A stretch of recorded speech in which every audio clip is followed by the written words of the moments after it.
c'est pas parce que visuellement tu t'es remis de ton accouchement que tout va bien. Ton poids, on s'en fout. Reprends confiance en ton corps et en fait, tu reprendras confiance en toi.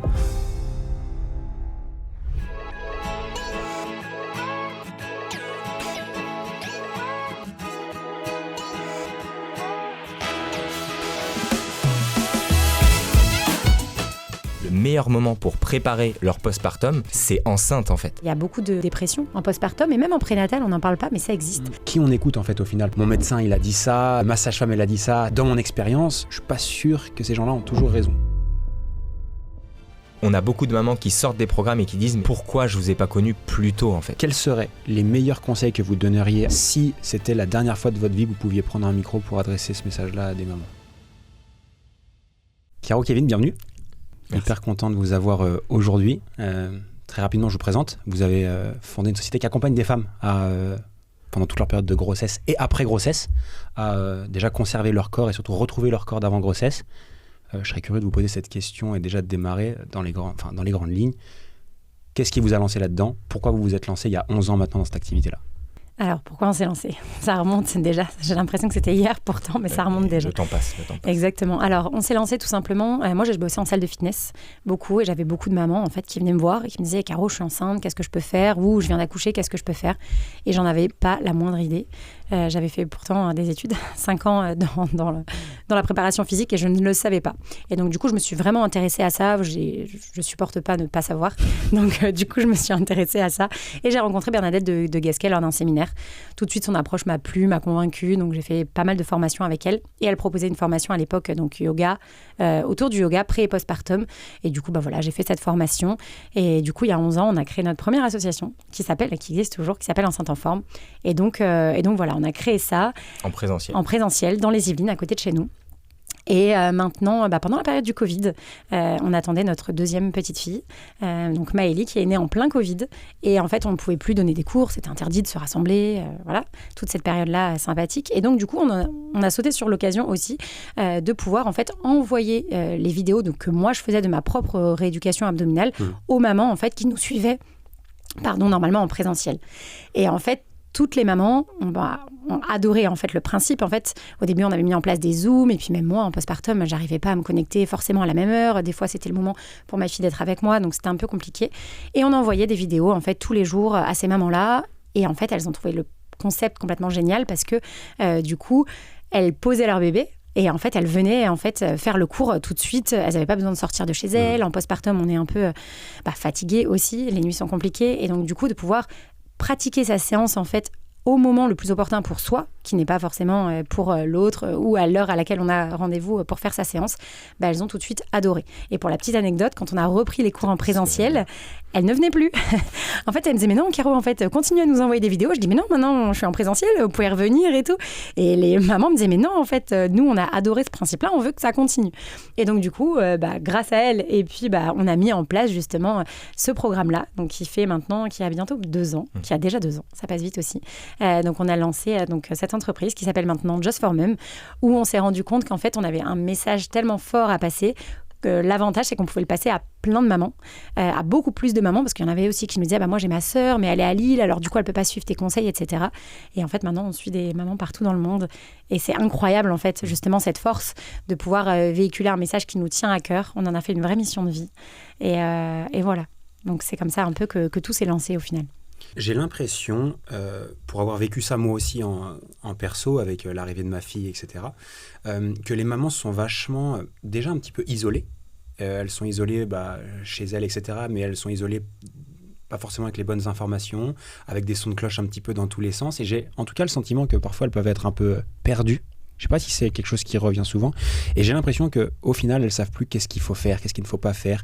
Et que le médecin leur dit ça, leur copine leur dit ça, leur grande tante leur dit autre chose.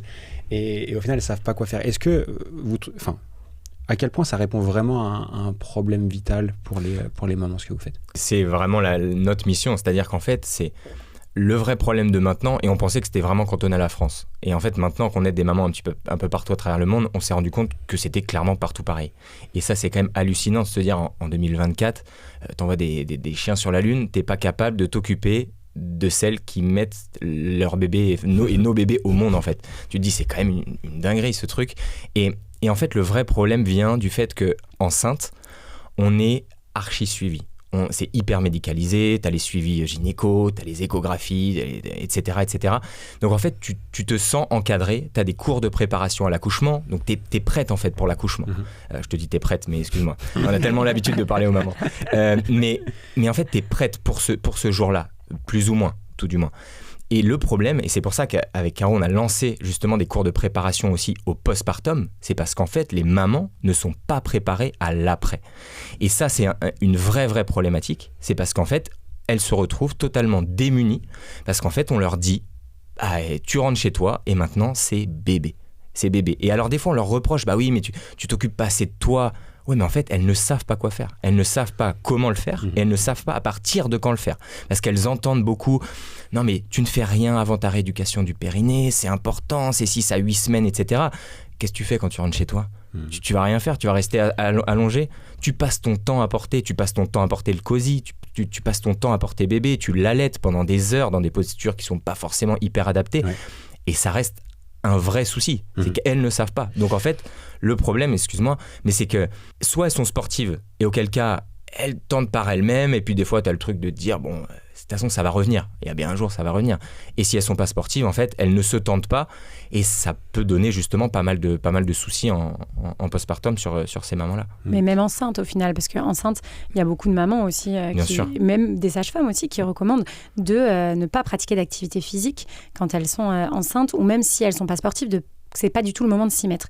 Et moi, au contraire, on pense le contraire. On pense que l'activité physique, pour tous les bienfaits que ça apporte, que ce soit psychologique ou physique, c'est prouvé scientifiquement qu'en fait, faire de l'activité physique fait du bien aux femmes enceintes. Autant, encore une fois, sur le plan psy que le plan physique. Et ça, c'est prouvé vraiment scientifiquement. Donc, il faut arrêter de dire aux femmes enceintes qu'elles ne peuvent rien faire. Il y a des sports, il y a des choses à mettre en place, rien que ne serait-ce que, même si elles ne sont pas sportives, de pouvoir apprendre à soulager tes maux, comprendre comment ton corps il fonctionne, qu'est-ce qui se passe physiologiquement dans ton corps et qu'est-ce que tu peux faire au quotidien pour améliorer ton confort, pour éviter d'avoir moins mal au dos, pour éviter d'avoir des fuites urinaires, pour éviter d'avoir des reflux. Enfin, en fait, toutes ces choses-là, comment pouvoir les soulager ? Et rien que ça, déjà, on devrait apprendre à toutes ces femmes à faire ça. Parce que la grossesse, c'est quand même un changement physiologique, au niveau des abdos, au niveau du périnée, au niveau de ton bassin, ta physiologie, ton centre de gravité, etc. Et donc, du coup, c'est important que les femmes, elles puissent se dire, OK, maintenant, j'ai appris, je sais quoi faire. J'ai mal à cet endroit-là, je sais comment me soulager. Je passe, il y en a qui ne sont pas en arrêt encore, qui travaillent jusqu'à 7 mois, 8 mois de grossesse, qui sont assises sur un bureau où elles sont mal installées, mal posturées toute la journée. Et en fait, elles se font plus de mal à ce moment-là que si elles viendraient pratiquer 15 minutes ou 20 minutes de séance, par exemple. Et comment on fait du coup dans cette période-là où on est ultra suivi ? Il y a les sages-femmes, il y a les médecins, il y a tous les gens qui nous entourent dans cette période-là où on sait qu'on est vachement accompagné par tout le monde et on reçoit tous ces conseils.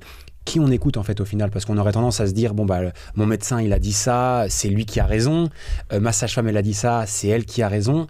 Dans mon expérience, je suis pas sûr que ces gens-là ont toujours raison. C'est quoi, vous, votre avis par rapport à ça ? Alors moi, je pense que dans un premier temps, il faut savoir s'écouter. Parce que, en effet, les sages-femmes, déjà, entre elles, ne sont pas d'accord. Les kinés, des fois, ne sont pas d'accord non plus entre eux. Et je pense qu'il y a des personnes aussi qui sont formées depuis 30 ans, qui ont été formées elles-mêmes par des personnes qui ont été formées il y a 30 ans. Donc, il y a des choses quand même sur lesquelles on est en 2024, on a pu quand même avancer. Il y a plein d'études maintenant qui montrent qu'il y a plein de choses qu'on peut faire. Donc ça, c'est important. Je pense qu'il faut, s'écouter soi, malgré tout. Et ensuite, il faut vraiment, pour moi, aller vers des personnes qui nous inspirent. Des personnes qui, on sent, OK, on sait de quoi elles parlent. On sait, on se sent inspiré par cette personne-là. On a confiance en elle. On a vraiment, voilà. Et puis, encore une fois, tester par soi-même. Parce que je pense que c'est les meilleurs tests qu'on peut faire. C'est de tester. Vous pensez que la marche, c'est pas adapté pour vous. Allez-y, marchez, ressentez qu'est-ce qui se passe dans votre corps à ce moment-là. Peut-être qu'en effet, d'aller faire un marathon à 8 mois de grossesse, c'est peut-être pas le meilleur des choses, on va dire, qu'on pourrait vous recommander. Par contre, maintenant, si tu es une marathonienne et que tu as l'habitude de faire ça, il y a des personnes qui peuvent pratiquer. Donc, d'avoir des généralités pour des femmes qui sont uniques, pour moi, c'est l'opposé, en fait, de ce qu'on apporte, en tout cas, et de notre approche. Ouais, c'est un peu ce que tu disais, c'est-à-dire qu'en fait, t'es tellement pas informé, et là, on a une maman qui a terminé il y a pas si longtemps que ça, elle était à son 4e enfant, et elle nous a connus, justement, pendant qu'elle était enceinte, et en fait, elle a eu un message qui était très fort, c'est-à-dire qu'en fait, elle nous a dit, on nous parle de rééducation du périnée, de rééducation abdominale, mais à quelle heure on l'a éduqué ce truc-là ? Et c'est la réalité. C'est-à-dire que c'est pour ça aussi qu'on veut faire beaucoup de prévention sur les mamans qui sont enceintes et leur faire prendre conscience que le meilleur moment pour préparer leur postpartum, c'est enceinte en fait. Et plus elles prendront soin d'elles, elles prendront cette habitude de prendre soin d'elles enceintes, d'éduquer un petit peu leur périnée, etc. Parce qu'il ne faut pas se mentir, hein, les 3/4 des femmes ne savent même pas sentir leur périnée avant de tomber enceinte ou quoi que ce soit. C'est quand même assez fou de se dire que en fait, tu le découvres pendant ta rééduque du périnée et du coup après on s'étonne, bah oui, elle n'a pas de sensation. Ouais, mais c'est hyper difficile sur justement le bébé est passé par là, forcément, que ce soit par voie basse, que ce soit par césarienne ou pas. Enfin, c'est vraiment des choses qui sont pas évidentes à ressentir pour des nouvelles mamans entre guillemets. Parlons maintenant, Caro, tu as évoqué tout à l'heure la méthode que vous utilisez. Tu as dit on a rencontré Madame c'est de Gasquet, c'est ça. Qu'est-ce qu'on fait concrètement et c'est quoi votre approche par rapport à ça et qu'est-ce qu'on conseille justement à une femme déjà qui est déjà dans sa période de grossesse et ensuite derrière, grosso modo dans les grandes lignes, qu'est-ce qu'il faut faire en fait? Alors, la première chose, dans un premier temps, c'est de pratiquer la respiration abdominale. La respiration abdominale, c'est vraiment la clé de notre méthode. C'est vraiment, en gros, apprendre à se posturer au quotidien et dans les séances. La posture amène la respiration. Et ensuite, d'apprendre à respirer. Ça peut paraître un peu le b.a.-ba d'apprendre à respirer quand on est enceinte, mais on a déjà un besoin en oxygène qui augmente entre 15 et 20%, parce que forcément, hein, on doit apporter de l'oxygène à soi, mais aussi à son bébé. Et donc, du coup, vu que nos besoins d'oxygène, ils augmentent, on doit pouvoir avoir justement une activité physique et la respiration abdominale pour moi c'est la clé vraiment parce qu'elle va amener plein de choses. Elle va amener dans un premier temps d'apprendre à relâcher et de détendre sa sangle abdominale, on en parlait tout à l'heure, mais une sportive par exemple qui a une sangle abdominale qui est rigide, qui est solide, elle va avoir de plus en plus de risques de diastasis en fin de grossesse. Alors le diastasis c'est un grand mot, mais pour faire simple, vos abdominaux qui sont devant, ils s'étirent d'environ 15 cm, donc vos fameuses tablettes de chocolat. Donc ça c'est parce que le ventre grossit. Exactement. Les abdos s'étirent et s'écartent. Exactement. Donc, ils s'étirent de 15 cm et à la fin, ils finissent par s'écarter. Nous, notre objectif, c'est qu'ils s'écartent le moins possible. Pourquoi ? Parce qu'en postpartum, plus on a des abdos qui sont écartés, plus c'est difficile qu'ils reviennent, en fait. Et on pense notamment, d'ailleurs, souvent qu'ils vont revenir tout seuls. Bon, malheureusement, dans beaucoup de cas, ils ne reviennent pas tout seuls. Donc, il faut faire une rééducation abdominale pour, du coup, refermer. Et puis, dans certains cas, malheureusement, on ne pourra pas complètement le refermer. Mais tout ça pour dire qu'il y a une modification physiologique à ce moment-là, vraiment. Donc, sur les grands droits qui vont s'étirer, s'écarter. Donc, et donc, droit, les fameuses tablettes de chocolat. Exactement. Donc, pour ça, la respiration abdominale va permettre, en fait, de les relâcher, d'apprendre à les relâcher et ensuite de pouvoir, en fait, faciliter leur étirement. Plus on va, justement, pratiquer de la respiration abdominale, plus les grands droits devant, on va les aider à s'étirer, moins ils s'écarteront. Donc, du coup, beaucoup mieux pendant la grossesse parce que le ventre tire moins aussi, mais aussi en postpartum. On a plein de petites choses aussi qui jouent sur la respiration abdominale. Ça va être tous les petites choses esthétiques. Hein. On a des fois des vergetures qui peuvent apparaître avec la peau qui n'est pas élastique. Plus on va travailler sur la respiration abdominale, et plus en fait la peau va devenir de plus en plus élastique et étirable, encore une fois.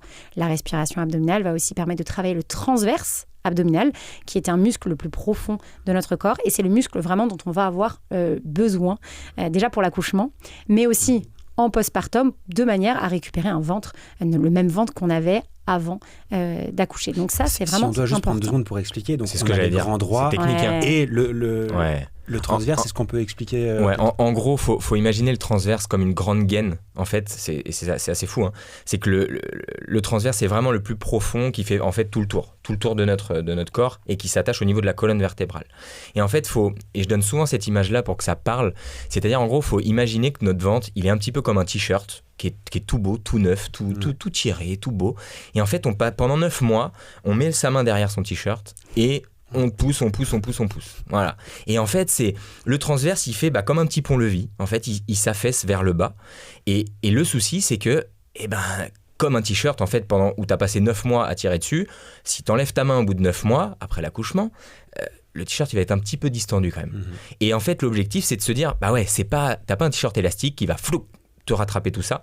Donc l'objectif, c'est de se dire forcément, comme l'a dit Caro un peu par rapport au diastasis, alors ça fait terme super savant, mais c'est vraiment en gros le fait que ces tablettes de chocolat s'étirent puis s'écartent, et bien en fait dans tous les cas, que ce soit le transverse, que ce soit les tablettes de chocolat, il faut les rééduquer le plus tôt possible parce que ensuite de couches très rapprochées, on a une décharge hormonale qui permet justement beaucoup de maniabilité par rapport au corps. Et ça, il faut profiter de cette période-là et arrêter d'attendre ces fameux 6 à 8 semaines pour s'en préoccuper. Et l'objectif, c'est de se dire, OK, là maintenant, qu'est-ce que je vais pouvoir faire ? Et notamment la respiration abdominale aide beaucoup à reprendre la possession en douceur, bien évidemment, de son corps, en évitant bien sûr de faire jouer la pesanteur. Et du coup, on va resserrer tout doucement ces abdos, les retonifier petit à petit. D'abord le transverse, ensuite un petit peu les obliques, enfin c'est en gros les diagonales qui vont servir à rapprocher nos petites portes d'ascenseur, on les appelle aussi comme ça les tablettes de chocolat, pour justement en fait essayer de retrouver une sangle abdominale qui soit tonique et qui retrouve un peu son rôle de barrière. Et ça c'est vraiment important, de se prémunir, parce qu'en fait là on parle de sport, etc. Mais en fait il y a plein de mamans qui sont pas sportives, qui n'ont pas envie d'être sportives, et ça c'est une vraie problématique, de se dire non, et c'est marrant parce qu'on a fait le salon du bébé à Paris il y a de ça quelques mois maintenant. Les personnes arrivaient vers nous et disaient « Oh non, surtout pas de sport, non, s'il vous plaît ». Et en fait, on veut vraiment faire prendre conscience aux femmes et aux mamans qu'en fait ça va bien au-delà de ça. Que là en fait on parle pas de sport, on parle de la santé et d'une activité physique qui est adaptée à leurs besoins. Et à leurs besoins, que ce soit enceinte, comme l'a dit Caro tout à l'heure, mais aussi en suite de couches très rapprochées. Et le programme qu'on préconise le plus, qui est vraiment en format pré-bébé dès l'accouchement, c'est-à-dire tu peux le commencer dès la maternité. Il y a plein de petites choses que tu peux mettre en place, et ça paraît futile, mais de relancer la circulation sanguine, de relancer le transit, parce que le transit forcément il est ralenti, on va pas rentrer dans les détails, mais il est ralenti, que ce soit pendant la grossesse, que ce soit en suite de couches. Donc en gros il faut un petit peu relancer la machine pour se dire ok, là maintenant je suis apte à prendre du temps pour moi, et ça fait du bien, aussi bien physiquement que psychologiquement, et ça faut pas le sous-estimer, et c'est bien pour ça qu'il faut se faire accompagner, qu'on peut pas s'improviser, et malheureusement il y a plein d'influenceurs, etc., qui s'improvisent, ok, je vais être coach pour les mamans, etc. Non, c'est une spécialité, il faut être formé pour ça, et c'est pour ça qu'il faut s'adresser aux bonnes personnes pour se faire accompagner. Je pense que c'est un truc sur lequel on reviendra après, parce que c'est un truc qui est hyper intéressant. Tu as parlé du sport, tu as aussi parlé de la tête, donc le mental, qui joue un rôle hyper important, l'accompagnement. Et ça, je pense qu'on va y revenir juste après. Mais juste pour clôturer là-dessus, on disait donc les piliers importants, on a parlé de respiration, et on a vu qu'il y avait différents bénéfices associés à ça. Est-ce qu'il y a d'autres choses qui sont, on va dire, des piliers qui sont indispensables à avoir? Bien sûr. La deuxième chose, ça va être la posture au quotidien. Et ça va être lié aux hyperpressions. Les hyperpressions, tout le monde ne sait pas ce que c'est. Une hyperpression intra-abdominale, c'est tout simplement quand ton ventre, par exemple, va gonfler.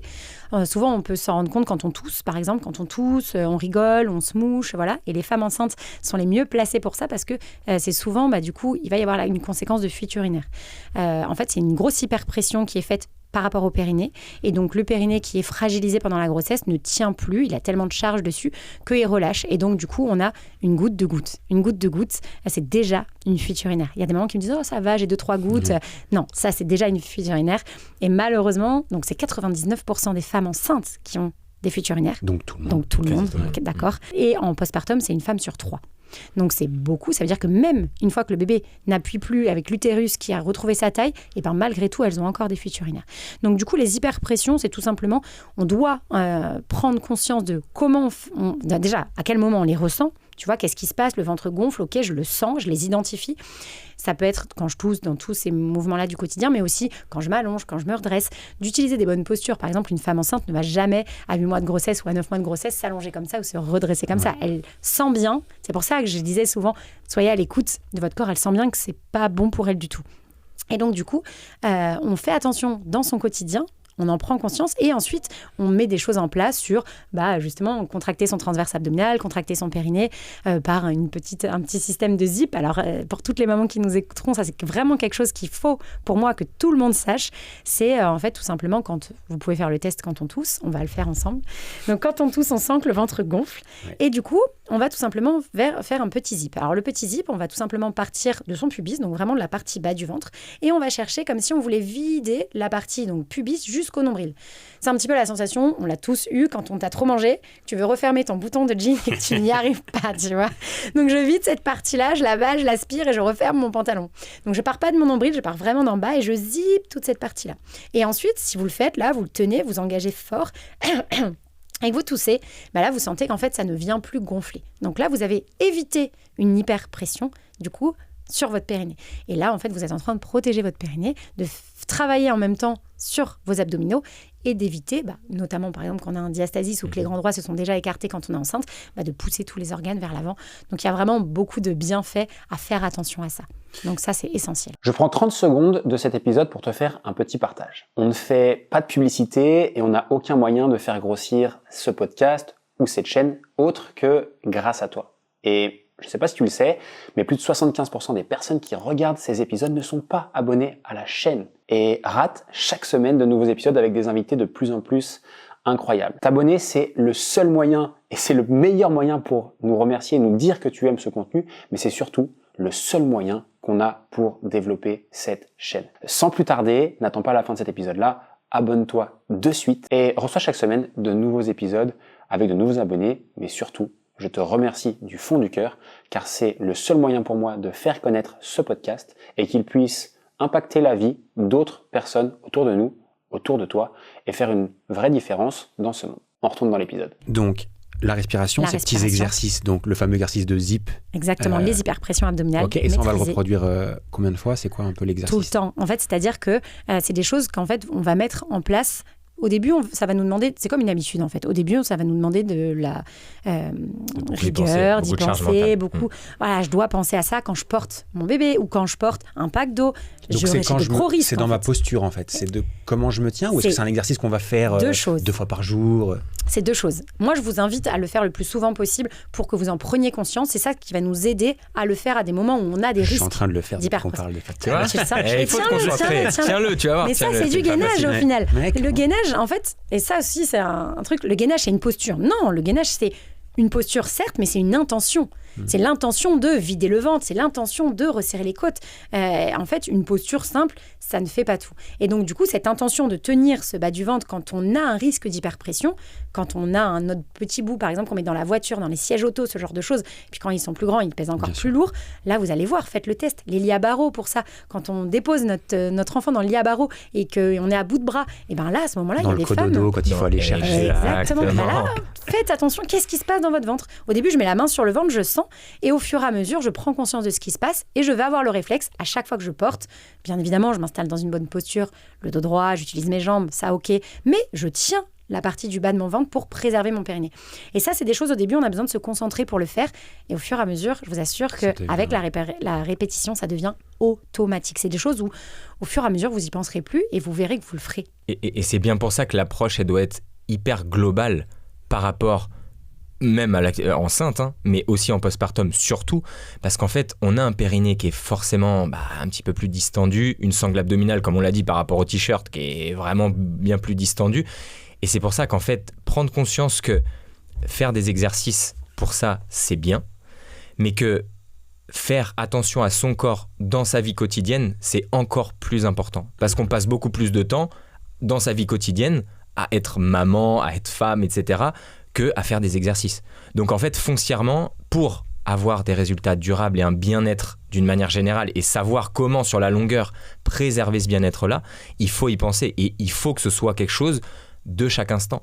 C'est-à-dire qu'on sait très bien que ces hyperpressions abdominales, et il n'y a rien de plus, car on l'a dit tout à l'heure, par rapport au ventre qui pousse, etc., c'est le fameux crunch. C'est un truc qui est juste horrible. On entend encore maintenant de nos jours des mamans qui nous appellent et qui nous disent en rééducation abdominale avec mon kiné, je fais des crunchs.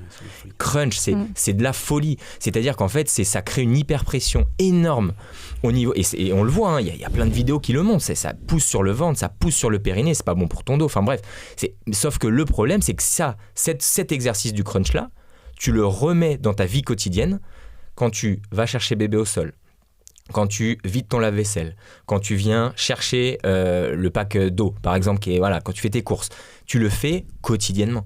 Donc en fait, si tu ne te retonifies pas correctement, tu n'apprends pas les choses et en faire de bonnes habitudes en profondeur, exactement.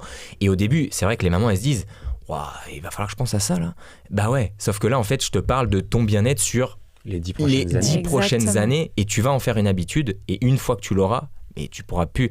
Et les mamans, c'est marrant parce que quand elles terminent de ça, elles disent non mais alors votre périnée expire là, j'y pense tout le temps, je suis en course, j'y pense. Mais c'est bien, c'est que ça rentre et du coup elles savent se préserver pour les années à venir. Et puis même, c'est pas le sujet d'aujourd'hui, mais il y a la ménopause après qui arrive, on va avoir exactement les mêmes problématiques. Donc, si tu as réussi à garder cette habitude ou au moins maîtriser ton corps ou connaître ton corps, je pense que ça aide quand même beaucoup. Est-ce qu'il y a des choses à ajouter justement sur ces un peu bonnes pratiques de base? La pratique de l'activité physique, on en revient toujours. Alors ça, tout de suite, qu'on l'adresse tout de suite, activité physique, c'est un peu un gros mot qui fait peur à beaucoup de monde. L'activité physique, juste qu'on soit bien d'accord, et vous me direz si on est après, si vous êtes d'accord avec ce que je vais dire là, mais c'est pas de courir des marathons, c'est pas de soulever des poids à la salle de sport forcément, au moins tout de suite, c'est pas 2 heures par jour comme des malades, c'est pas l'image que beaucoup de personnes en ont. Je sais pas si vous me rejoignez là-dessus, mais l'activité physique, c'est beaucoup de choses. Bien sûr, l'activité physique, la marche, c'est de l'activité physique. Sortir son petit bout quand... Être maman, c'est de l'activité physique. Être maman, c'est non, mais c'est vrai. C'est vrai. Mais voilà, rien que ça, et de pratiquer 15 minutes par jour, de faire de la respiration abdominale, c'est de l'activité physique, parce qu'en fait, on vient travailler ces abdominaux, de se posturer au quotidien correctement, ça fait partie de l'activité physique aussi. Donc, en effet, je pense que l'activité physique, les mamans, du moins qui ne sont pas sportives, ou les gens d'une manière générale, le voient comme un peu le marathon, les poids. Je te rejoins complètement, alors que c'est pas ça, c'est vraiment autre chose. Et l'activité physique, d'une manière plus axée santé, de pratiquer, de bouger, de juste mobiliser son corps. Quand on est enceinte, tu vois, on a plein de maux, on a plein de douleurs. En fait, on se rend compte que plus on mobilise le bassin, et plus ça libère les tensions au niveau du dos. Et donc, du coup, en fait, c'est juste de se bouger tranquillement, d'être à l'écoute de son corps. Et ça, franchement, ça fait du bien sur le plan physique. Et on en parlait tout à l'heure, il y a beaucoup de dépression en postpartum, et même en prénatal, on n'en parle pas, mais ça existe. Et du coup, en fait, les études ont montré que ça réduisait beaucoup les risques, notamment de dépression en postpartum, de pratiquer et d'avoir un temps pour soi. Et je trouve que quand on le fait, quand on est enceinte, on essaye de garder cette petite habitude-là. Et c'est pas que tout pour le bébé. Tu sais, ton bébé, il vient au monde, et là, t'as l'impression que c'est la ligne d'arrivée un peu. Tu vois, c'est la ligne d'arrivée, ça y est, le bébé est là. Et là, maman, à ce moment-là, quand tout le monde te laissait sa place dans le bus quand t'étais enceinte, là, plus personne. En fait, ça y est, t'as mis au monde ton bout de chou. Tu peux... plus personne... Alors, il y en a qui ça se voit encore, bien évidemment. T'as encore ton ventre au début, mais voilà. Mais les gens vont plus venir vers toi. C'est comme l'artiste qui finit sa carrière et qui était au summum, et d'un coup, plus rien qui se passe. Exactement. Et je trouve ça dramatique pour les mamans, parce que c'est le moment où justement, en tant que femme, on doit se serrer les coudes, on doit s'accompagner. On adore à chaque fois qu'il y a des mamans qui viennent d'accoucher autour de nous, d'aller leur préparer des petits plats, de leur d'amener des choses pour la maman, en fait. Parce que le bébé, à partir du 40e body, il y a même des affaires que nos filles n'ont jamais mis, tellement on nous a offert d'affaires. Je pense que toutes les mamans se reconnaissent là-dedans. On prend soin de nos bébés. Mais est-ce que justement de prendre soin de soi, c'est pas la meilleure chose à faire pour leur montrer l'exemple, en fait, pour la suite? C'est un truc que je me dis justement sur la dernière phrase que tu viens de dire. Tu dis, est-ce que c'est pas le meilleur truc qu'on peut faire pour les enfants? Mais moi, je crois bien quand même que je pense qu'il n'y a rien de mieux que d'essayer de rester le plus en forme possible, le plus longtemps possible, pour que nos gamins soient peut-être le plus fiers aussi de nous, qu'on puisse faire toutes les activités qu'on veut avec eux aussi, ou le plus rapidement possible. Je pense que ça doit être aussi un moteur, et je pense que parfois quand on est maman, peut-être que des fois on oublie un petit peu ça, mais il faut rester en forme parce que nos enfants, ils ont besoin de nous derrière, quoi. C'est pour ça qu'il faut prendre en compte le fait que chaque maman est unique. Et en fait, c'est ça qui est important, et c'est d'où l'important de l'accompagnement qu'on va y faire. C'est-à-dire qu'en fait, si t'es pas sportive, ton objectif, il va être tout autre. Il va être potentiellement juste de prendre du temps pour toi. T'as pas du tout ce recul. Et c'est pour ça que c'est important de faire cette dissociation entre activité physique adaptée vraiment et sport en tant que tel. Et il faut savoir que indépendamment on a des mamans qui sont très très très sportives. On a des crossfiteuses, on a des marathoniennes, etc. qui ont une idée en tête, c'est à quelle heure je vais retourner à ma salle. Ouais. Point. Il y a des mamans, tu peux pas les freiner. Au bout d'1 mois postpartum, elles seront dans la salle. C'est pas forcément ce qu'on leur conseille, même si on les accompagne dans ce truc-là, parce qu'on en revient à l'aspect mental. C'est qu'en fait, ça te fait trop du bien, parce que tu te sens revivre. Ensuite, bien évidemment, il faut lui faire beaucoup de prévention par rapport à l'apport de charge, etc., etc. Mais c'est pour ça qu'il faut, et là, la définition des objectifs avec la maman en début d'accompagnement est juste primordiale. Parce que, Caro l'a dit, ce temps pour soi doit rester le truc phare. Prendre du temps pour soi. Il y en a, elles viennent juste pour ça. T'en as, c'est vraiment pour se sentir mieux, etc. Et tu l'as dit, le truc, c'est que t'en as qui arrivent, mais qui sont pas en postpartum direct, qui viennent d'accoucher. T'en as qui arrivent, elles viennent vers nous, elles sont désespérées. Elles sont désespérées parce que ça fait 3 ans qu'elles ont accouché.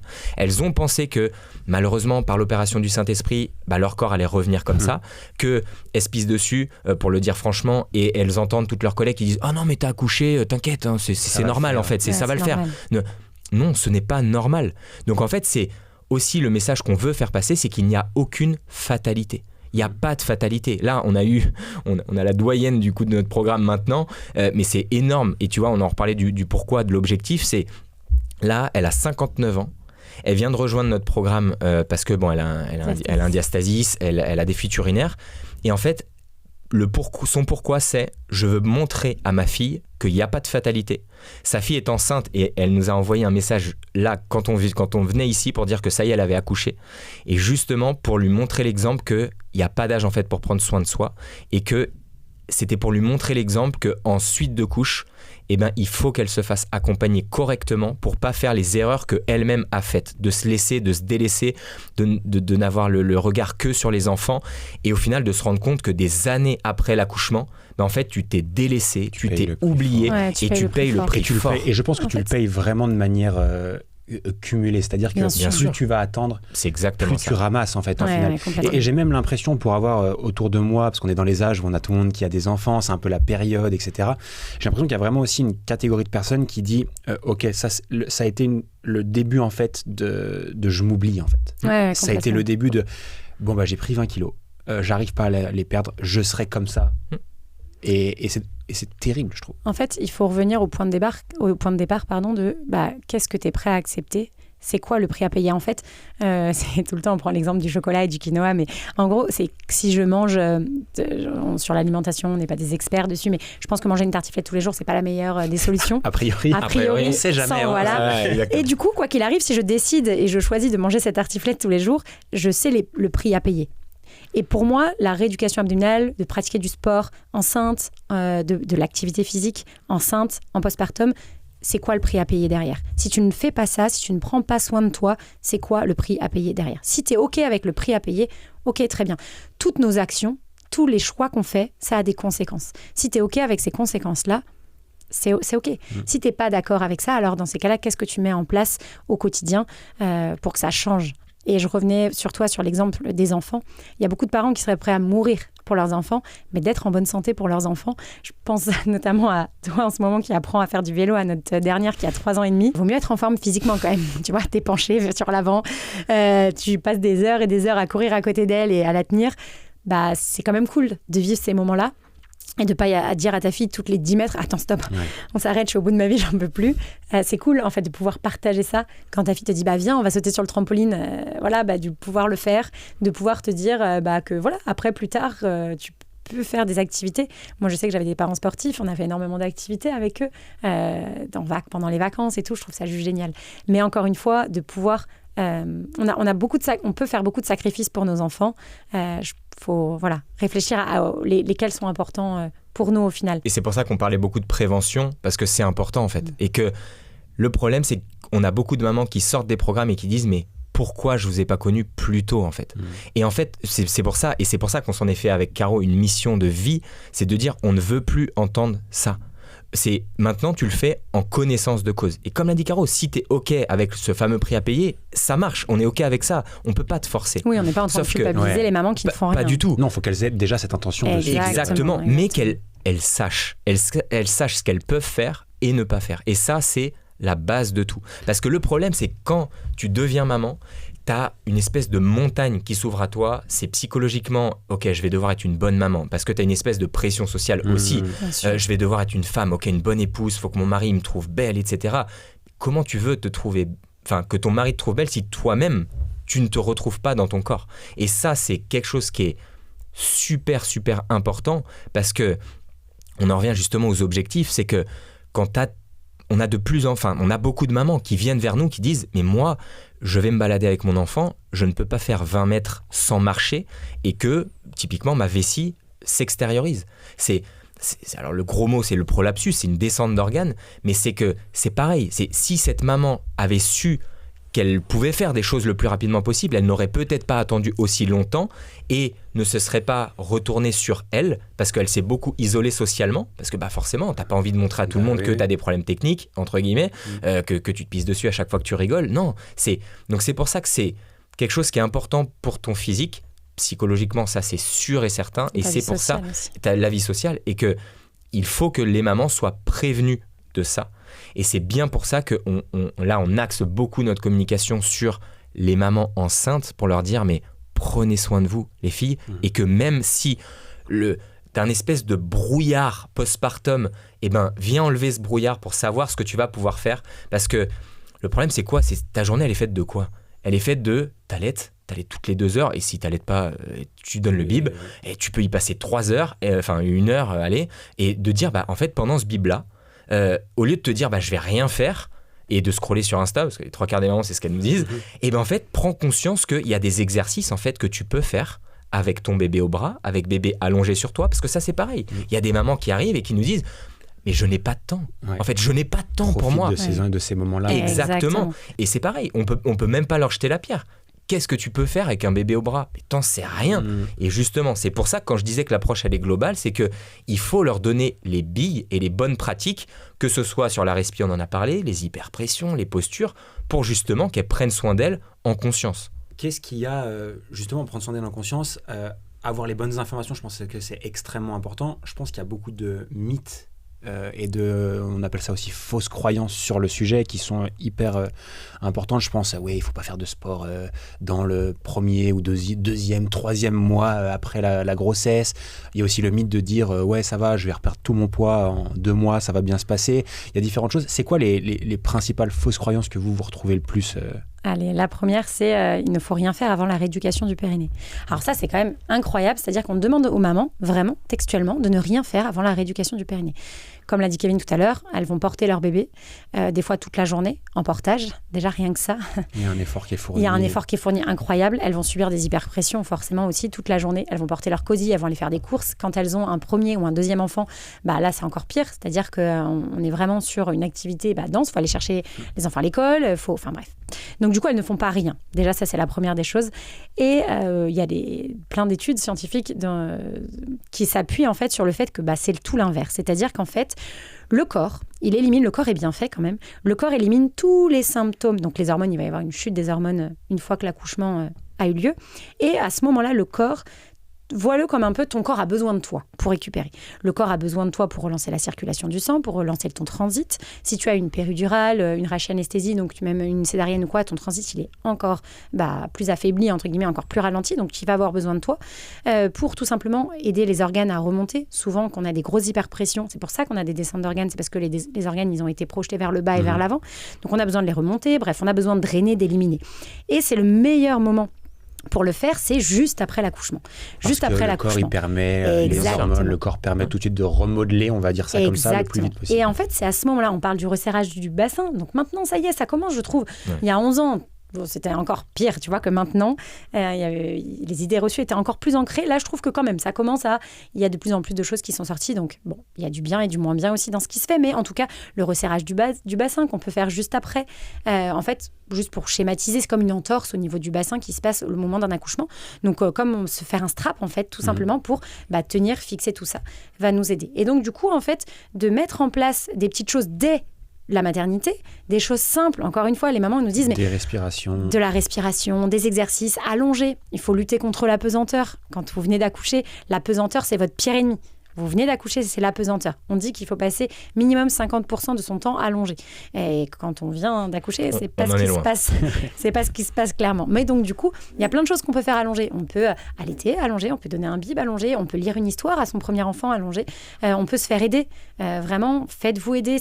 Culpabilisez pas. Moi, j'ai été longtemps dans la culpabilité. Si je me demande de l'aide, c'est que je suis pas une bonne mère. Moi, je l'ai eu beaucoup. Et en fait, pas du tout. Il y en a qui parlent d'un village pour éduquer un enfant. Moi, je suis pleinement d'accord avec ça, avec du recul. J'ai fait des erreurs aussi avec Thaïs pour notre première, où c'était hors de question. C'était vraiment quelque chose de très culpabilisant pour moi. Donc, je l'ai vécu aussi. Et vraiment, j'encourage toutes les mamans à se faire aider par leurs proches, par les personnes qui sont en confiance autour d'elles, parce que c'est une période qui est difficile et il faut faire des choses. Il faut prendre soin d'elle, en fait, tout simplement. Donc, comme le disait Kevin, au moment des allaitements, au moment des biberons, il y a plein de choses à faire. La respiration abdominale, j'aime pas dire ça, mais quand on est coincé en train d'allaiter ou donner un bib, a priori, on peut pas bouger. Et des fois, on a les deux mains prises, donc on peut même pas aller sur Insta ou, Donc, ou aller regarder un prends soin de truc. Donc, du coup, faire de la respiration abdo, ça va nous aider. Et puis, dans les moments où, dans les phases où notre bébé, des fois, il pleure, on sait pas du tout pourquoi. On a des gros pics en fin de journée, des fois, des crises de décharge de bébé où on est démunis, ça nous permet aussi de pouvoir vivre ça avec plus de sérénité, de nous aider. Parce que la respiration abdominale, la respiration tout court, fait du bien psychologiquement. Ça, on a prouvé. Donc, tout de suite, je peux démarrer à faire des choses. Je dois pas forcément attendre. Exactement. Mais je pense pas que c'est une séance de sport. Ouais. Je pense pas que c'est une séance de sport. Je pense pas qu'après la séance, par exemple, de rééducation abdominale, comme on l'appelle, derrière, je vais devoir prendre une douche, que je vais devoir vraiment, tu vois, pas du tout en fait. C'est en douceur, complètement. Je fais des exercices qui sont adaptés. Et ça, c'est un point qui est aussi hyper important à relever parce que tu parlais justement des idées reçues et ça, c'est plutôt adressé aux mamans qui sont sportives de nature. C'est de ne pas penser que ton accouchement, c'était comme la pause estivale de ta saison. Et ça, c'est hyper important. Parce qu'on a plein de mamans qui se disent « Oh, écoute, moi, je sais ce que c'est, arrêter un peu le sport pendant l'été. Ensuite, ça va pas me faire de mal, t'inquiète pas. Et ensuite, je repartirai comme en 40. » Non, en fait, le problème, c'est qu'elle déchante pas mal. Et ça, c'est pour ça que c'est important. Il faut sortir aussi de ce truc de « no pain, no gain ». Tu vois, un peu de « En fait, il va falloir que je me fasse mal pour récupérer. » Parce que moi, je sais ce que c'est à la dure. Et non, en fait, ton corps, il a besoin d'une seule chose, c'est justement beaucoup de douceur, que tu travailles en profondeur pour vraiment... C'est comme une baraque, en fait. Tu te dis, d'abord, je vais m'atteler à reprendre les fondations pour que tout se passe correctement, pour que justement, ensuite, tu puisses reprendre ton sport, ta pratique sportive en toute sécurité derrière. Ouais, donc ce que tu dis là, c'est qu'il y a aussi une fausse croyance de dire ouais, je vais devoir me remettre à bloc dans le sport 2 heures par jour pour faire quelque chose, alors qu'en fait pas du tout, on est vraiment sur un jeu qui est sur le long terme. En fait, je pense que c'est important que les personnes comprennent. Je suis moins expert que vous, mais j'ai quand même 2-3 idées de ça, mais c'est qu'il faut juste continuer un petit peu tout le temps plutôt que d'arrêter longtemps et de croire qu'il faut rattaquer beaucoup derrière. Est-ce que c'est juste ? Complètement, la régularité, ça paye. C'est la clé de toute façon. L'autodiscipline, la régularité, c'est la clé. C'est comme ça. Il y a des mamans, des fois, quand on a des bilans, on les a en coaching, qui nous disent « Mais Caro, ça fait 3 semaines que j'ai commencé le programme. J'ai l'impression que mon ventre, il n'a pas encore changé, pas encore bougé. » Patience. Il faut plusieurs semaines pour que ça bouge, pour que ça se transforme. Et c'est pour ça qu'on fait des photos beaucoup avant-après. Parce qu'il y a des mamans... C'est important, la patience. Ouais, c'est important la patience. Parce que tout le monde veut vite récupérer son corps, mais c'est la nouvelle génération. Se sentir bien vite. Et on perd un peu cette notion de ok, ça va prendre, ça prendra. Et de toute façon, ça va prendre du temps. Après grossesse, je pense, je sais pas, bien sûr. Mais je pense qu'il faut déjà se mettre en tête que ça va nous prendre 1 année pour retrouver, si on vous allez me dire, c'est une question, mais il faut le voir sur le long terme, il ne faut pas croire qu'en 1 mois on va régler le problème. En fait, le problème, c'est que, et tu vois, c'est marrant que t'en parles, parce que j'ai eu une maman hier au téléphone qui m'a dit exactement ça, qui m'a dit, ouais, mais je comprends pas, moi j'ai 2 potes, elles ont eu 3 gamins, elles ont rien fait. Elles ont 3 gamins, elles n'ont rien fait, elles sont mais fines comme je sais pas quoi. Et effectivement, t'as des mamans où ça se remet bien. Alors déjà, c'est pas parce qu'on est fine que tout c'est bien. Et aussi, il y a des gens qui vont dire qu'ils ont rien fait, mais ils ont fait aussi. Exactement. et puis des fois, on a des mamans qui sont toutes fines et qui ont des diastasis. Ou des futur urinaires. Voilà. Donc en fait, c'est pas parce que visuellement, tu t'es remis de ton accouchement que tout va bien. Déjà, ça, c'est la première chose. Que ce soit par rapport à ça ou même par rapport au kilo de grossesse. Ça, c'est une idée reçue incroyable. Ça fait partie des gros mythes. Et des gros mythes. C'est-à-dire qu'en fait, si tu savais le nombre de mamans chaque semaine qui nous appellent et qui nous disent leur premier objectif, c'est quoi ? C'est je veux perdre mes kilos de grossesse. Ah, ça, c'est leur truc. Parce qu'en fait, elles pensent qu'on associe notre ventre, qui est distendu, à c'est mes kilos en fait en trop qui font que j'ai... Non, en fait. Et c'est pour ça qu'on casse ce truc-là directement et encore plus ensuite de couches très rapprochées, de leur dire, écoute, ton poids, on s'en fout. Mais on s'en fout complet. C'est-à-dire qu'il ne faut absolument pas que ça soit un objectif pour toi là, maintenant, tout de suite. Potentiellement, t'allaites. Potentiellement, t'as une poitrine qui est disproportionnée par rapport à... Voilà. Donc, en fait, forcément, t'as un chiffre sur la balance qui ne correspond pas forcément à ton état actuel.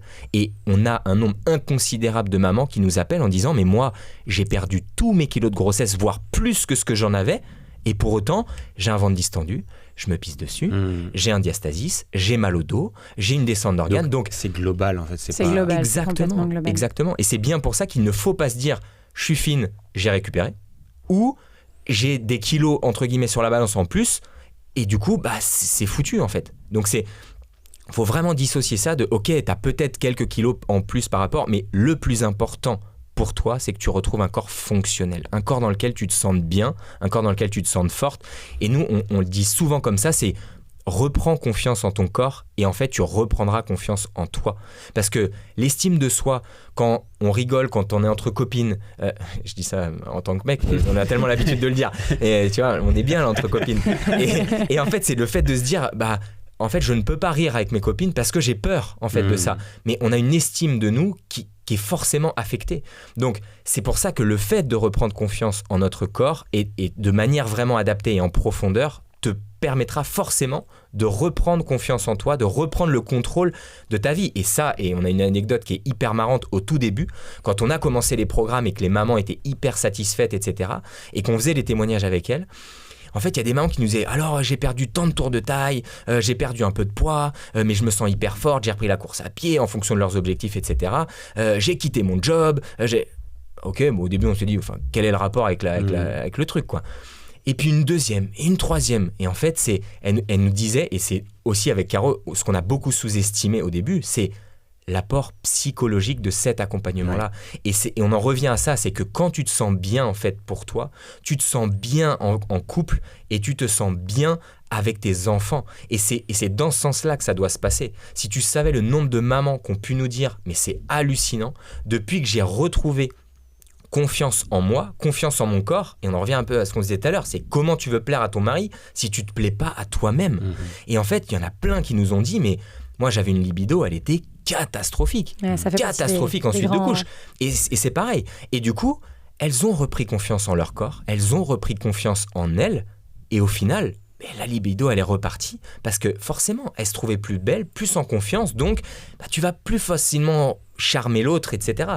C'est pour ça que on fait intervenir aussi pas mal de professionnels de santé au sein justement de notre groupe privé des mamans du programme, parce qu'en fait, cet apport-là, il est juste trop important. Sur le sexe, il ne faut pas que ça soit tabou. Reprendre le sexe après un accouchement, l'aspect psychologique de la chose, l'aspect nutritionnel de la chose, il faut encore une fois que l'approche soit hyper globale par rapport à ça pour avoir toutes les billes en main et savoir quel petit levier on veut activer à quel moment en fonction de l'état de la maman. Il y a des mamans qui sont plus propices au début, elles sont toutes feu, toutes flammes et elles sont capables de le faire. Il n'y en a pas du tout. C'est pour ça qu'il faut respecter aussi le rythme de la maman pour adapter à chaque fois le suivi et qu'est-ce qu'on va leur demander au fur et à mesure. Et il y en a potentiellement, au bout de 4 semaines, elles seront aptes à faire attention à tel aspect.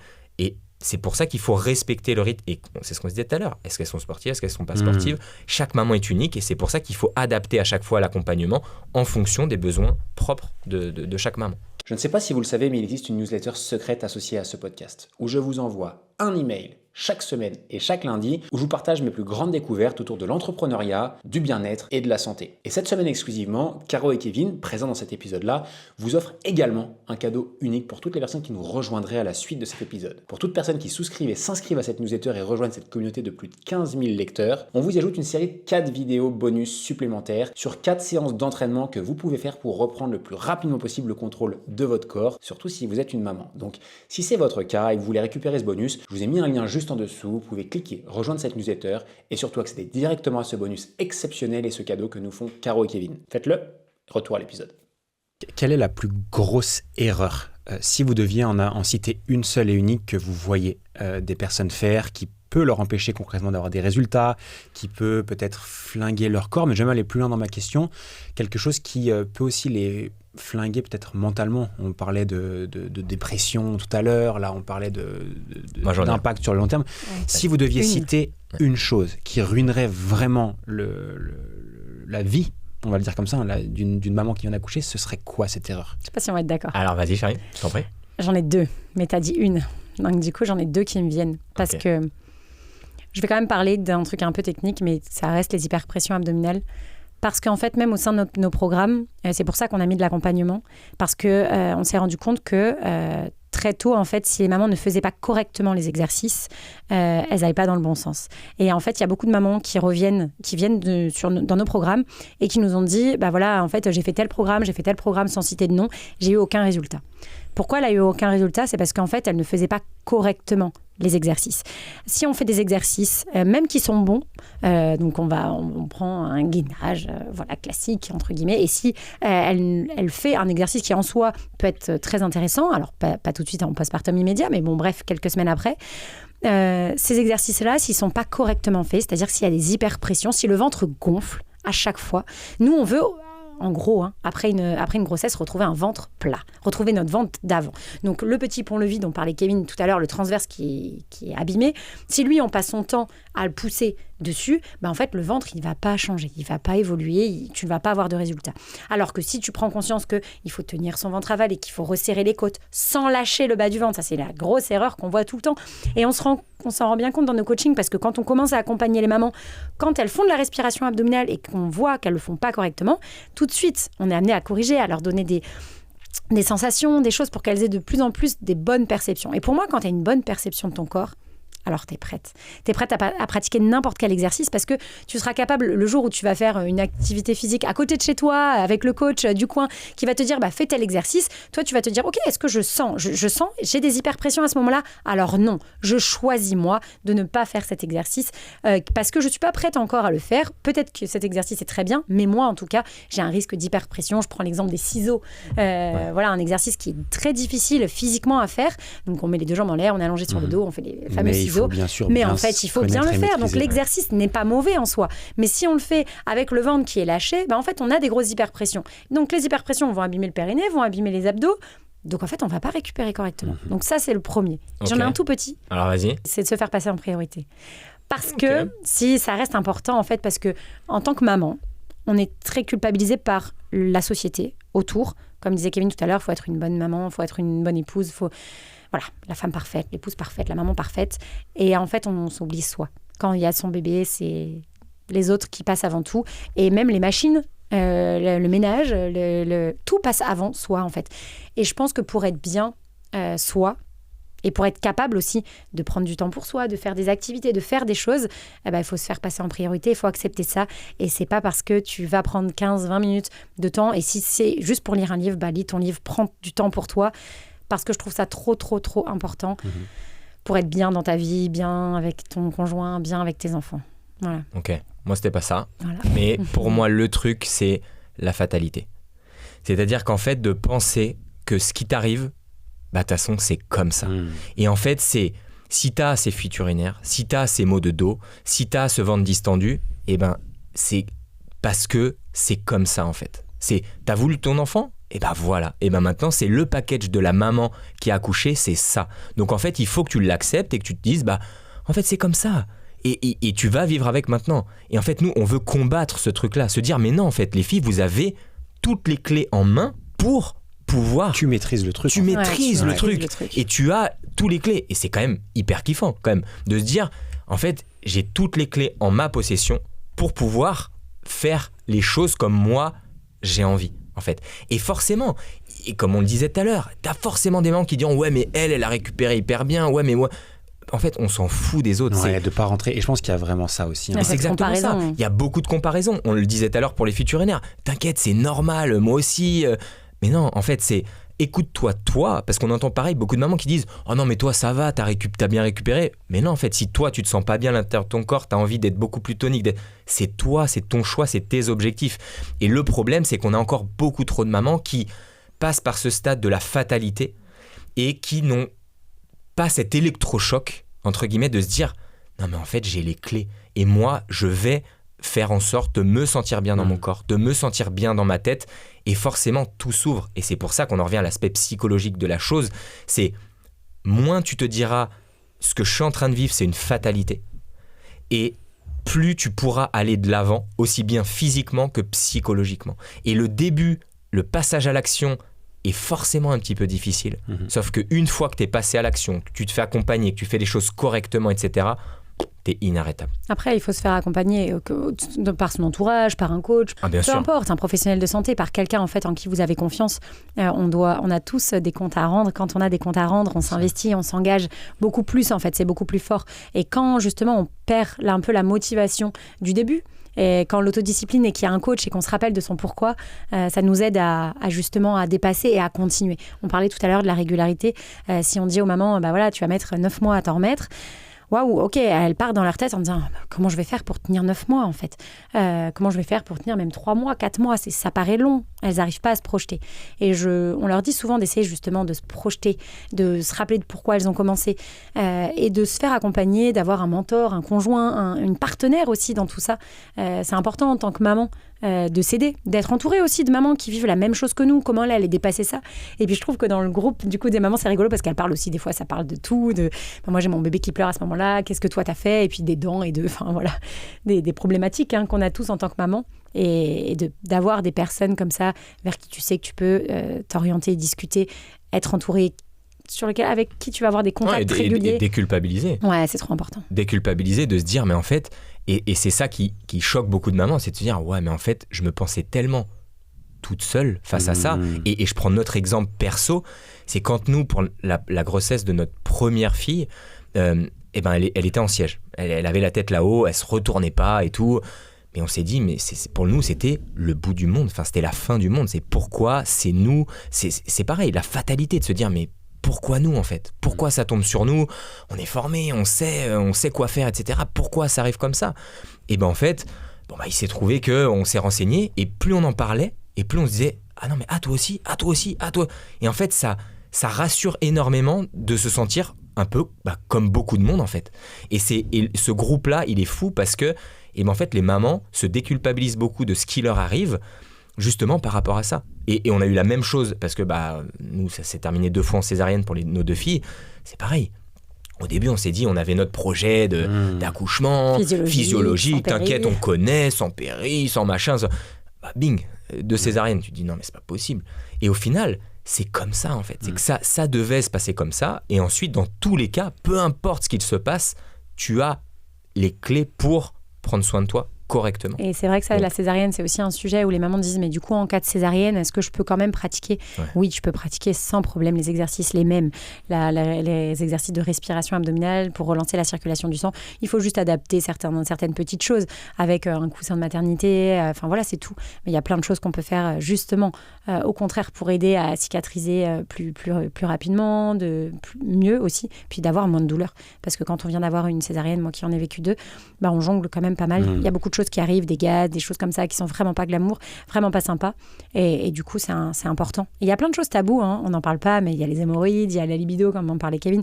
Il y a plein de trucs autour de ça. Et en fait, entre copines, des fois, on n'ose pas trop en parler. Mais enfin, ouvrez-vous, discutez-en avec des mamans qui sont bienveillantes. Des mamans aussi qui ont déjà eu des enfants. Des mamans qui ont déjà eu des enfants. Et ça déculpabilise. Ça déculpabilise. Et puis, ça permet aussi, entre guillemets, d'avoir aussi des personnes de confiance qui sont bienveillantes pour pouvoir vous dire, en fait, c'est normal. C'est normal, vous avez ça, c'est complètement normal. Maintenant, c'est pas une fatalité, tu peux faire quelque chose. On a parlé de plein de sujets. Franchement, c'était hyper cool et j'ai appris plein de trucs. Si on devait faire une sorte de conclusion, et je vais l'amener en disant, imaginez que tout ce qu'on s'est dit avant, je le diffuse pas dans cet épisode et que je vous laissais 3 minutes, top chrono, pour donner un plan d'action à une maman qui, on va prendre quelqu'un qui soit à attaquer sa grossesse, donc on va dire peut-être 3 mois, je pense que 3 mois de grossesse c'est un bon point de départ. Quels sont les conseils que vous donneriez à une maman qui est justement entre je suis enceinte de 3 mois, donc ma première échographie de datation, c'est comme ça, je dis pas de bêtises. Ouais, c'est ça. Et dans toute la phase post-accouchement, quels seraient les meilleurs conseils que vous donneriez à cette personne-là si c'était la dernière fois de votre vie que vous pouviez prendre un micro pour adresser ce message-là à des mamans ? Alors, c'est parti. Enceinte, ça va être de pratiquer la respiration abdominale. Vraiment, c'est la clé. Pratiquer la respiration abdominale, même si c'est que 5 à 10 minutes par jour, c'est la priorité. La deuxième chose, faites attention à votre posture du quotidien et prenez conscience des hyperpressions abdominales. C'est votre pire ennemi enceinte, donc faites attention à ça. Ça, c'est vraiment enceinte, mes 2 meilleurs conseils. Ensuite, ça va être de prendre du temps pour toi, que ça soit enceinte ou en postpartum, mais ça, c'est essentiel aussi. Là, tu allais parler de post, Parce que le Non, meilleur là, moyen j'étais enceinte. le meilleur moyen De préparer, pour ouais. préparer la suite, le postpartum, reste pendant que tu es enceinte. Et ça, c'est super important parce qu'on n'y pense pas forcément. Donc c'est bouger, en fait. Bouger de manière adaptée, en conscience, mais bouger et faites-vous du bien. Et comme l'a dit Caro, prenez du temps pour vous enceinte et ne pensez pas que l'accouchement, c'est la fin, c'est la ligne d'arrivée. Non, c'est le checkpoint, pour celles qui courent le ravito, quoi, pour se dire, ok, ça y est, j'ai mis au monde mon petit loup. Et maintenant, en fait, c'est là que ça commence, en fait. C'est que là, la récupération commence réellement à partir de ce moment-là. Enceinte, il y a toujours les maux de la grossesse. Informez-vous, pratiquez des exercices pour soulager vos maux. Restez pas dans des situations dans lesquelles vous êtes mal. Il y a toujours des solutions. Pas de fatalité, donc faites-le. En postpartum, non, déjà, à la maternité. À la maternité, apprenez les positions aussi qui peuvent vous soulager. Il y a plein de choses à mettre en place dès la maternité. Une fois que vous avez accouché, pratiquez la respiration abdominale, on en revient toujours aux mêmes choses. Utilisez encore une fois des exercices, des postures pour pouvoir vous faire du bien, qui vont vraiment vous soulager et vous aider votre corps à récupérer. En fait, votre corps, il a besoin de vous.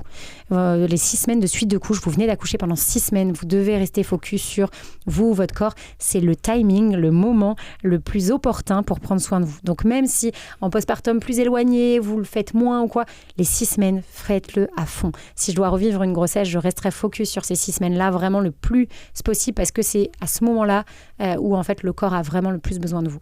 Et ensuite de continuer à pratiquer une activité physique adaptée dès le retour à la maison, dans les semaines qui suivent. Toujours de prendre ce temps pour soi, c'est super important, vraiment. Ne pas s'oublier. Faites-vous accompagner, restez pas dans la culpabilité de je dois le faire toute seule pour parce que je suis une bonne mère, alors du coup je dois le faire seule, pas du tout. Faites-vous accompagner, faites-vous aider, entourez-vous de personnes. Et il y a plein de gens pour soi. Et si vous avez des problèmes, notamment sur le sommeil de bébé, sur des choses comme ça, faites-vous aider. Il y a plein de gens maintenant qui sont fabuleux autour de nous, qui peuvent vous aider. En fait, il y a plein de choses à mettre en place. Et n'écoutez pas forcément de votre vieille tante qui dit là, si tu le prends dans tes bras et qu'elle va s'habituer à tes bras, donc surtout laisse-le pleurer, tu sais, pendant des heures. Non, en fait, on laisse pas pleurer. D'ailleurs, un bébé, c'est pas un sujet d'aujourd'hui, mais en tout cas, écoutez-vous. Aussi, en tant que maman, n'écoutez pas forcément Tati Daniel qui vous dit tous ces conseils de ce qui se pratiquait il y a 50 ans. Il y a des choses qui ont changé, il y a des choses qui ont évolué. Donc voilà, faites-vous confiance et prenez soin de vous. C'est la meilleure des choses. Et encore une fois, il n'y a pas de fatalité. Vraiment. Que vous ayez conscience des choses et que vous preniez soin de vous le jour de la maternité, ou des années après. C'est très bien. Mais même si vous êtes des années après, que vous avez ce ventre encore distendu, ces maux de dos, ces problèmes de fuite urinaire, ces problèmes de descente d'organes, c'est des choses qui bouffent la vie en fait de millions et de millions de mamans. Mais en fait, prenez les bonnes informations, faites-vous aider pour ça. Et ne pensez pas que c'est comme ça, que c'est le package de la maman qui a accouché. Et en gros, c'est que vous l'avez cherché, donc c'est comme ça, t'assumes maintenant. Pas du tout. Il y a des choses à faire, il faut que ça soit adapté, ça peut prendre un petit peu de temps, mais il faut l'accepter et se dire que dans tous les cas, physiquement et psychologiquement, et ça fait trop de bien en fait de prendre soin de soi, donc c'est pour ça, faites les choses correctement. Caro, Kevin, merci beaucoup d'être venus. Merci d'avoir partagé ça. S'il y a des personnes qui ont écouté l'épisode, où est-ce qu'elles peuvent vous retrouver? Est-ce qu'il y a des endroits plus propices? Insta, Just for Mom Coaching. On mettra de toute façon le lien dans la description. Merci d'être venu, merci d'avoir partagé ça sur l'épisode. Et puis j'espère vous retrouver prochainement et puis peut-être en refaire un. Avec grand plaisir. On a toujours plein de choses à dire. Exactement. Bon, merci à tous les deux. Merci à toi, Loan.